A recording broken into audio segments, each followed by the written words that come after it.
इडली खायची इच्छा आहे, पण मात्र डाळ तांदूळ भिजायचं विसरलोय. अशा वेळेस अगदी झटपट तयार होणारी ही रवा इडली करून बघा. पांढरी शुभ्र, मऊ लुसलुशीत आणि जाळीदार इडली तयार होते. करायला एकदम सोपी आहे आणि चवीला मात्र अप्रतिम आहे. आपण इथं तांदळाचं पीठ वापरून मस्त मऊ लुसलुशीत रवा इडली बनवतोय. त्याचसोबत बनवणार आहोत ओल्या नारळाची चटपटीत अशी चटणी. आता थंडीमध्ये पीठ लवकर फर्मंट होत नाही आणि मुलांना टिफिनमध्ये आपल्याला इडली द्यायची किंवा सकाळच्या घाईगडबडीत आपल्याला इडली करायची असेल तर पटकन ही इडली तयार होते. नमस्कार, मी भाविका. कुकिंग शो मराठीमध्ये तुम्हा सर्वांचं खूप खूप खूप मनापासून स्वागत. तर चला मग पटकन बनवूया झटपट होणारी रवा इडली. तर इथं रवा इडली बनवण्यासाठी मी 1.25 कप म्हणजे 1.25 वाटी, वाटीने जर म्हटलं तर 1.25 वाटी रवा घेतला आहे. अर्धा कप दही म्हणजे अर्धी वाटी दही आणि पाव कप तांदळाचं पीठ आहे, म्हणजे पाव वाटी तांदळाचं पीठ आहे. जर आपल्या घरात रेग्युलर जी वाटी आपण वापरतो मीडियम साईजची, त्या वाटीने आपल्याला हे जिन्नस मोजून घ्यायचे. मिक्सरच्या मोठ्या भांड्यामध्ये मी रवा टाकते. सोबतच आपल्याला तांदळाचं पीठ आहे तेही टाकायचं आहे आणि दही पण टाकायचे आहे. जर तुम्ही दही वापरत नसाल तर इथं तुम्ही 1 लिंबूचा रस वापरायचा आहे. आंबटपणासाठी आपण दहीचा वापर करतोय, आंबटपणा येण्यासाठी.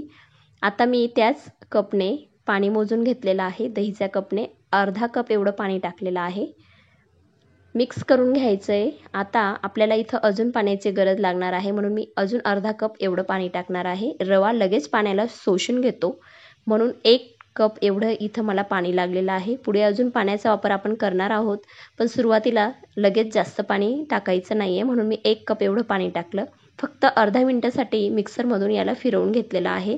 सर्व जिन्नस याच्याने एकत्र होतात, एकजीव होतात त्यासाठी. तर हे बघा, याची कन्सिस्टन्सी अशी आहे. तर याला आपल्याला एक मिक्सिंग बाउलमध्ये टाकायचं आहे किंवा मोठं कोणतंही आपलं भांडं असेल चवडाईमध्ये ते घ्यायचं. तर मी हा काचेचा बाउल घेतलेला आहे, याच्यात हे सर्व टाकून देत आहे. मिक्सरचं भांडं धुवून घेतलं आहे 2-3 चमचा एवढं पाणी टाकून. तर एकदा याला चांगलं ढवळून घ्यायचं आहे, एकजीव करून घ्यायचं आहे आणि फक्त 5 मिनिटासाठी रवा फुलण्यासाठी याला झाकून ठेवायचं आहे. तर मगाशी सांगितल्याप्रमाणे जर तुम्ही दही वापरत नसाल तर लिंबूचा वापर करायचा, कारण आपण पुढे याच्यात बेकिंग सोडा टाकणार आहोत, म्हणून इथं आंबटपणा येण्यासाठी आपण दहीचा वापर केलेला आहे. तर बघा 5च मिनटं मी याला झाकून ठेवलं आहे. सुरुवातीला थोडं पातळ होतं, पण आता रवा फुलल्यामुळे हे घट्ट झालेलं आहे, हे बघू शकतात तुम्ही. तर इथं जर तुम्हाला अजून पाण्याची गरज वाटली तर पाणी टाकू शकतात, पण मी इथं पाण्याचा वापर आता करत नाही आहे.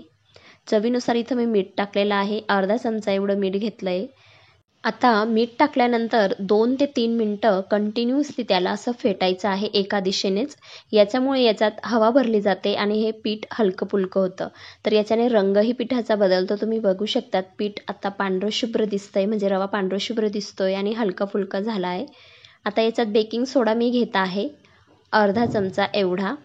पोह्याचा जो चमचा असतो, पोहे खातो किंवा डाळ भात खातो त्या चमचाने अर्धा चमचा एवढा बेकिंग सोडा. जर तुम्ही इनो टाकत असणार तर 1 पाऊच इनोचं टाकायचं आहे.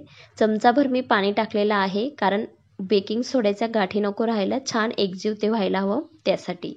आता पाणी टाकून याला फक्त 1 मिनिटासाठी व्यवस्थित एकाच दिशेने फेटून घ्यायचं आहे.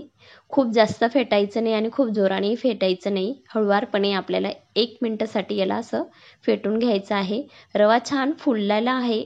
आता इडलीचं हे पात्र मी घेतलेलं आहे, प्लेट घेतलेली आहे, याला तेल लावून घेते. पाणी मी अगोदरच ठेवलेलं होतं इडलीसाठी उकळण्यासाठी. आता ह्या स्टेजला आपल्याला इडली पात्रामध्ये हे रव्याचं बॅटर टाकायचं आहे, म्हणजे मिश्रण टाकायचं आहे. खूप जास्त भरायचं नाही, कारण की हे फुलतं आणि फुलण्यासाठी आपल्याला जागा हवी, त्यासाठी एवढं मी भरलेलं आहे, तुम्ही बघू शकतात. आता याला आपल्याला जे पाणी ठेवलेलं होतं तिथं मी ठेवते. वरून एक छोटीशी वाटी ठेवणार, त्याच्यावर दुसरं पात्र येण्यासाठी. इडलीचा कुकर खूप मोठा आहे, त्यासाठी मी इथं कढईमध्येच बनवत आहे. तर हे बघा, छान अशा पद्धतीने आपण कढईमध्ये पण इडलीचे पात्र वापरून इडली बनवू शकतो. आता सुरुवातीला आपल्याला 2 मिनिटासाठी गॅस मोठा ठेवायचा आहे आणि 5 ते 6 मिनिटासाठी गॅस मीडियम ठेवायचा आहे. लगेच ही इडली तयार होते, अगदी झटपट तयार होते. इडली होते तोपर्यंत आपण एक ओली चटणी बनवतोय ओल्या खोबऱ्याची. त्यासाठी मी इथं अर्धी वाटी ओलं खोबरं, 3 चमचा फुटाणा आणि 1 चमचाभर शेंगदाणे, 3 हिरवी मिरची घेतली आणि कोथिंबीर घेतलेली आहे. सोबतच अद्रकचा छोटासा लहानसा तुकडा आणि 3 लसूणच्या पाकळ्या टाकत आहे. अर्धा ते पाव इंच एवढं हे अद्रक आहे. चवीनुसार तुम्ही कमी जास्त करू शकतात. कोथिंबीर टाकली, तुम्ही वाटल्यास इथं पुदिनाही टाकू शकतात. चवीनुसार मीठ टाकलं, पाणी टाकायचं आहे. केवढी पातळ आणि केवढी घट्ट तुम्हाला चटणी हवी आहे त्यानुसार. आणि मस्त शक्य होईल तेवढं तिला बारीक असं वाटून घ्यायचं आहे. हे बघा, ही आपली झटपट होणारी मस्त चमचमीत चटपटीत इडलीची चटणी तयार आहे. या ठिकाणी जर तुम्हाला काजू वगैरे टाकायचे असेल तरी टाकू शकतात. आपली इथं इडली तयार झालेली आहे. थोडीशी वाफ जाऊ द्यायची आणि मग हे इडली पात्र उतरवून घ्यायचं. हलकंसं 2 मिनटं थांबायचं आणि मग इडली काढायची. गरमागरम इडली काढायची नाही, त्याच्यामुळे इडली ही चटचटीत होते आणि तुटते देखील.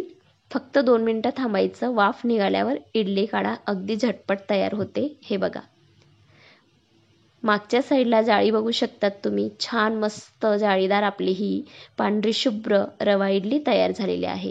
दाबूनही तुम्हाला दाखवते, बघू शकतात तुम्ही. आणि चवीला तांदूळाचे पीठ टाकल्यामुळे कोणी सांगू शकणार नाही की ही आपली रव्याची इडली आहे. तर कधीही तुम्हाला इडली बनवायची असेल तर ही झटपट होणारी इडली नक्कीच करून बघा. तर तुम्हाला इडलीची रेसिपी आवडली असेल तर व्हिडिओला लाईक करा, जास्तीत जास्त शेअर करा आणि चॅनलवर नवीन असणार तर सबस्क्राईब करा. चला तर भेटूया अशाच एका छान रेसिपीसह. तोपर्यंत स्वस्त रहा, मस्त रहा. धन्यवाद.